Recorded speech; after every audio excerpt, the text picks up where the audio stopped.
O Supremo Tribunal Federal decidiu que o divórcio pode ser feito mesmo sem a separação judicial prévia. Segundo a decisão, o estado civil das pessoas que atualmente estão separadas por decisão judicial ou escritura pública permanece o mesmo. Repórter Marta Ferreira acompanhou a sessão e tem os detalhes. Com a decisão, a separação prévia deixa de ser um requisito para o divórcio. A decisão do plenário foi por maioria e servirá de parâmetro para processos semelhantes, seguindo o seguinte entendimento. Após a promulgação da Emenda Constitucional 66 de 2010, a separação judicial não é mais requisito para o divórcio, nem subsiste como figura autônoma no ordenamento jurídico. Sem prejuízo, preserva-se o estado civil das pessoas que já estão separadas por decisão judicial ou escritura pública, por se tratar de ato jurídico perfeito. Portanto, eu acho que é importante assegurar o direito de quem já se separou judicialmente, deixar claro que deixou de ser requisito e que não subsiste como instituição autônoma.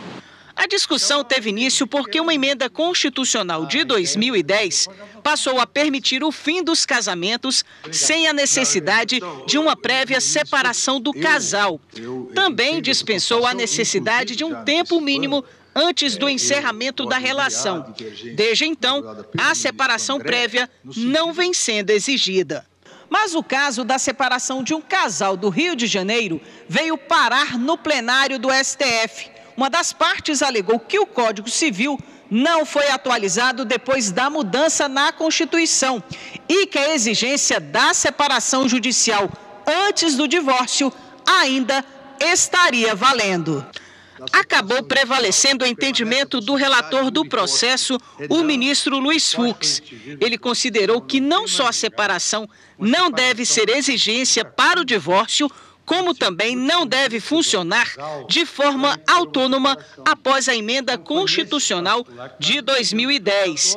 Seguiram esse entendimento os ministros Luiz Roberto Barroso, Cristiano Zanin, Gilmar Mendes, Dias Toffoli, Edson Fachin e Carmen Lúcia. O ministro Carlos Veloso, em mais de um voto aqui neste plenário, dizia que é preciso sempre a gente lembrar que o direito é feito para a vida, não é a vida que é feita para o direito. A vida não tem que se acanhar para caber no direito. O direito é que tem que se conformar à vida. E eu acho que, neste sentido, efetivamente, o que nós temos é um quadro no qual o divórcio vem agora como a escolha para se manter ou casado ou não casado. E essa é uma escolha que é coerente, compatível com o que a Constituição põe. Casar é um ato de liberdade. É uma escolha, é um ato que constitui uma comunhão de vida. Manter-se casado também há de ser um ato de liberdade. Por isso que divorciar-se é um direito potestativo. Por isso que é o exercício de uma comunhão de vida. E esse exercício de comunhão de vida é que dá sentido maior à noção de família, que é a noção do afeto que sustenta a comunhão de vida. Já os ministros André Mendonça, Nunes Marques e Alexandre de Moraes divergiram em parte do relator. Eles votaram no sentido de que a separação judicial continua em vigor, apesar de também considerar que ela não é uma exigência para o divórcio. Eu entendo que a emenda 66, ela não extinguiu como figura autônoma a separação judicial. Mas adoto aqui o que o eminente ministro André Mendonça propôs, que continua existindo, ambas as hipóteses continuam existindo, é uma opção dos cônjuges, mas uma interpretação no sentido de que a mantença desse instituto não mais exige a possibilidade ou a necessidade de discussão de culpa, assim como o divórcio, não há necessidade de discussão de culpa, a separação também não.